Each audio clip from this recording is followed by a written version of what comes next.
글 읽어주는 작가 장창호의 다정한 문학 시간입니다. 시인의 시론을 한 편 읽어볼까 합니다. 자, 시인은 자신의 시론을 쓸 수 있을 때 비로소 진짜 시인이 된다라는 말을 저는 믿습니다. 자, 이 시론은 평론 형식의 딱딱한 글이라기보다 시인이 자신의 시집 말미에다가 슬쩍 붙였는데 이것은 산문 형식을 띤 시론이어서 자연스럽게 이해가 될 것으로 생각이 됩니다. 이영필 시인은 어떤 사유, 어떤 철학, 어떤 감각으로 자신의 시에 대한 원리를 말하고 있는지 여러분과 함께 나눠보고자 합니다. 낭독해 보겠습니다.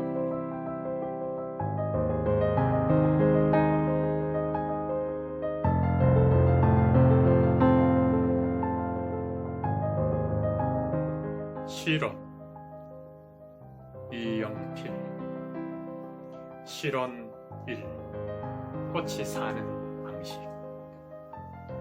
꽃은 어떻게 자신을 피워냈을까? 온몸에 실핏줄이 부풀어 터져 피어나는 한 송이 꽃이요, 간밤에 빛나던 별빛 같은 기쁨이 살갗으로 스며드는 이 아침, 살포시 내 눈 속으로 들어오는 꽃을 보며 묻는다. 대체 무슨 힘으로 바람과 햇빛을 모아 꽃술을 오므리고 펴며 이슬과 햇살을 툭툭 털어내고 세상에 도전하듯 꽃을 피우는가? 꽃을 피우기 전 그대는 광합성의 비밀, 저 밑바닥 캄캄한 어둠 속에서 살았다. 활짝 꽃을 피우는 그 순간은 마치 용감한 보안관이 총을 꺼내 쏘는 것과 닮았다. 수술과 암수를 차곡차곡 탄약처럼 쟁여놓고 세상을 향해 꽝 하고 쏠 때 마침내 그대는 꽃총이 된다. 발사할 때마다 여기저기 꽝꽝 꽃이 피어난다. 어둠이 사라지고 비로소 햇빛이 차오르며 세상이 나타난다.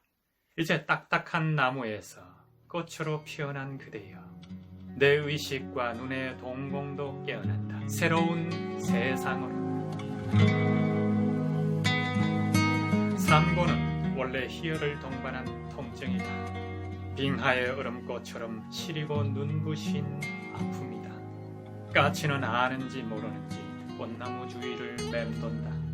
꽃이 내뿜는 입김이 땅에다 생명의 탑을 쌓는다. 꽃탑이 금강석처럼 빛난다. 오랜 밤들의 숙성된 시간을 거쳐 찾아온 꽃, 사람들 마음에 꽃등이 되어 켜진다. 때로는 슬픔으로 차오르다가 어느 결에 밝고 화사하게 환희의 노래가 되어 꽝꽝 가슴을 때린다.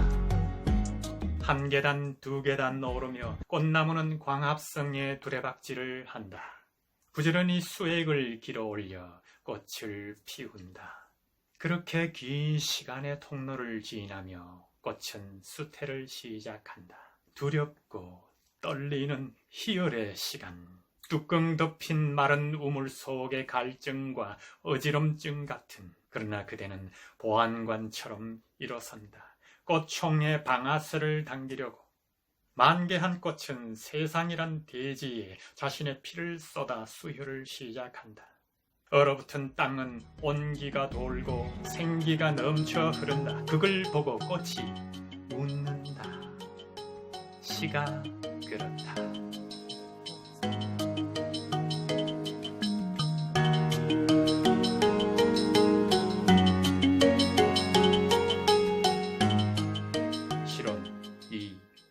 길 머나먼. 사람들은 태어나서 죽을 때까지 길을 걷는다. 끊임없이 걸어야 하는 것이 직립인간의 숙명일지도 모른다. 새소리 들리는 한적한 시골길, 싱싱 차가 달리는 도시의 아스팔트길, 강변을 따라 달려가는 자전거길, 힘겹게 오르는 산길 모두가 우리에게 익숙한 길들이다. 한편으로 우리는 나름대로 홀로 가야만 하는 무형의 길을 걷기도 한다. 입시에 취업에 허헉대는 젊은이들을 보면 가파른 삼복도로를 넘는 것 같아. 뜻밖의 재난으로 고통을 당하는 사람은 험한 벼랑길을 타는 것 같아 위태로워 보인다. 우리 인생에는 눈에 보이지 않는 이런 길들이 훨씬 더 많은 것 같아.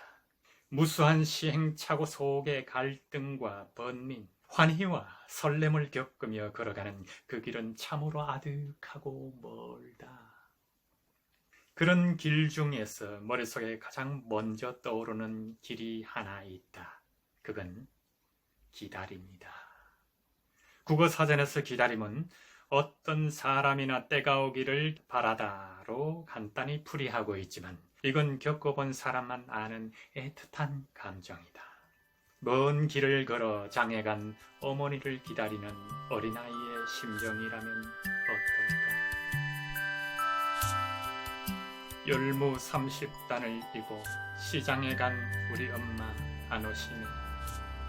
해는 시든 지 오래. 나는 찬밥처럼 빵에 담겨 아무리 천천히 숙제를 해도 엄마 안 오시니. 배춧잎 같은 발소리 타박타박 안 들리네. 어둡고 무서워 금간 창틈으로 고요히 빗소리 빈방에 혼자 엎드려 훌쩍거리던 아주 먼 옛날 지금도 내 눈시울 뜨겁게 하는 그 시절 내 유년의 윗몸.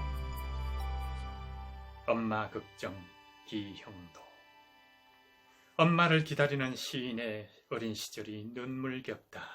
아이의 얼룩진 눈물 속의 기다림. 엄마를 걱정하는 어린아이의 눈망울이 그리움 속으로 떠오르지 않는가. 직장에서 일하는 엄마는 아이를 떼어놓아야 한다. 온종일 엄마를 기다리는 아이한테 달려가는 워킹맘의 퇴근길은 또 얼마나 남다른가. 초록색 신호등 따라 발걸음 새털로 난다. 열쇠고리 비밀 같은 미러를 간직한 채 소금기 절인 하루가 신김치로 삭는다. 두 개의 연등단 버스 동네 어귀를 돌아들면 첨탑 끝에 모아지는 간절한 바람처럼 마음속 촛불을 밝혀 무사 안녕을 빌어본다. 쪼르르 어둠 속에 달려드는 까만 눈동자. 양팔에 안기는 품이 평원보다 넉넉하다. 꽉 깨문 고사리 손이 이슬보다 더 달다. 퇴근길 졸시. 불을 밝힌 간판들이 거리를 장식하고 차들이 강강술래를 하는 도시를 뒤로하고 퇴근길 엄마는 아이의 까만 눈동자를 떠올리며 가속 페달을 밟는다. 서녁 하늘에 떠오른 달은 묵묵히 제 갈 길만 가고 있다.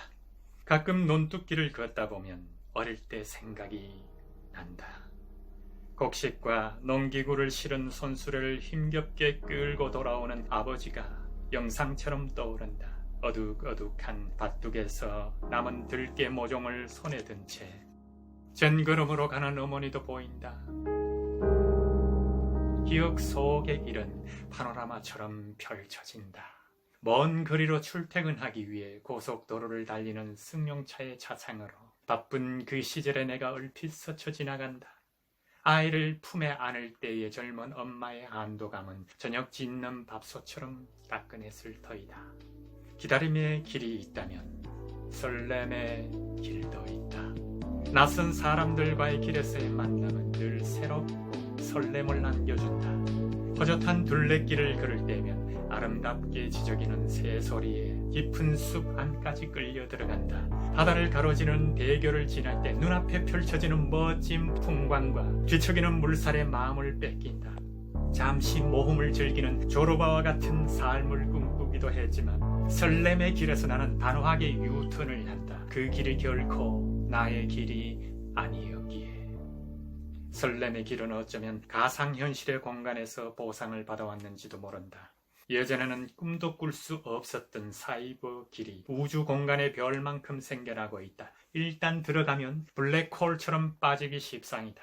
밤낮 없이 북적대는 사이버 광장은 과거와 현재, 미래가 한 장소에서 만난다. 순식간에 헤어지고 다시 만난다. 다양한 연결이 새로운 세계에 눈뜨는 재발견의 현장이기도 하다. 물론 사이버 중독에 빠지지 않도록 절제하는 의지가 뒷받침되어야 하겠지만 말이다. 사이버의 길을 잘만 찾아들면 우리 삶의 이야기부터 멋진 축전의 한마당까지 세계인들과 교감을 다양하게 펼칠 수 있다. 우리 인생의 길에는 희로애락과 삶의 고단함, 좌절과 시름이 늘 함께 존재한다. 거의 매일 들려오는 도시의 고독사 같은 인간 실존의 문제와 마주칠 때는 산다는 게 무엇인지 다시 한번 생각해보지 않을 수 없다. 동물은 굳이 길을 만들지 않아도 살아간다. 사람이 가는 길에는 기쁨과 슬픔, 좌절과 희망, 웃음과 눈물, 꿈이 다 녹아있다.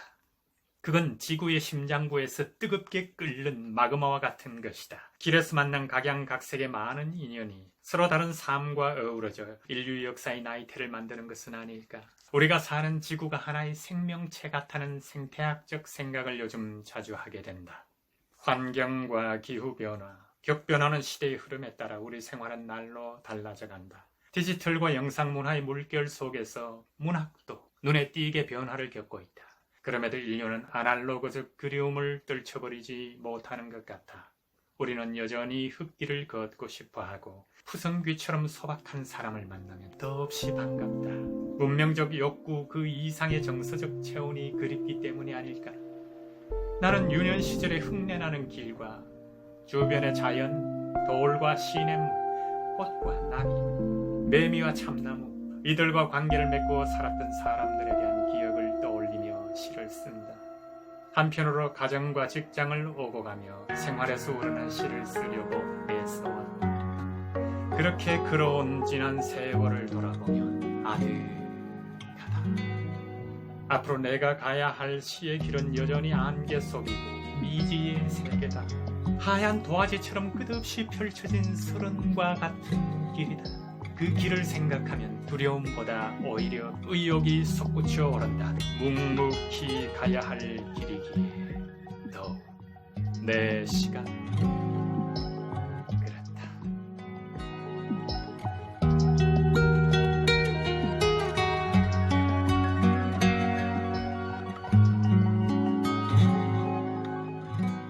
어떻습니까?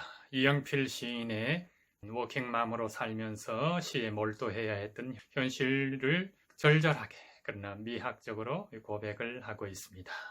자신이 좋아하는 것과 생활을 위해서 견지해야 되는 것, 그 사이에 갈등과 희망, 꿈 이런 것들을 점철하며 살아오는 게 우리네 삶이지 않겠습니까? 시인도 마찬가지라고 생각합니다. 자신이 발을 딛고 있는 이 삶터를 살아가면서 우리의 이마 위에 있는 하늘을 꿈꾸며 사는 게 시인이 아니겠습니까? 기다림의 길이 있다면 설렘의 길도 있다. 저는 이 문구에 딱 꽂혔습니다. 삶은 누군가를, 무엇인가를 기다리는 게 인생이라면 그 기다림에는 안타깝고 따분하기도 하고 한정 없을 수도 있고 하지만 새로운 설렘의 길도 있다. 기다림과 설렘이 손등과 손바닥이 되어서 주먹을 쥐었다 폈다 하는 게 인생일 수도 있다 이런 생각입니다. 그렇다고 보면 이영필 시인의 시론의 정서적 핵심 그것은 기다림과 설레임으로 압축된다. 저는 이렇게 보고 있습니다. 여러분은 어떻게 보십니까?